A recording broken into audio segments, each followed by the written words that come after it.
Hello kids, I am Teacher Sheng, your online tutor. Today, we are going to learn parts of the house.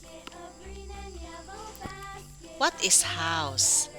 House refers to a building in which someone lives.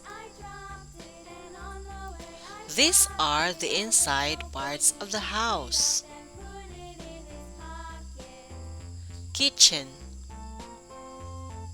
A room or part of a room used for cooking and food preparation. Bedroom. A place reserved for sleeping and relaxing. Bathroom. It serves a fundamental hygienic function, but it is also a place to relax by taking a bath or a shower and getting ready. Living room. Used for relaxing in and entertaining guests. Dining room. A room used for eating meals. My favorite. Nursery room. A room in a house where small children sleep and play. Garage. A building or part of a house used to keep vehicles. Porch. A covered area adjoining an entrance to a building and usually having a separate roof. This time, we will learn outside parts of the house. Decks.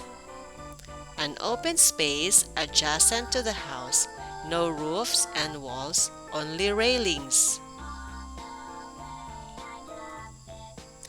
Driveways. A private area in front of a house or other building onto which you can drive and park your car. Fences. A structure that encloses an area, typically outdoors, and is usually constructed from posts that are connected by boards, wire, rails, or netting. Patio, usually found in the backyard, does not have to have walls around it. Roofs.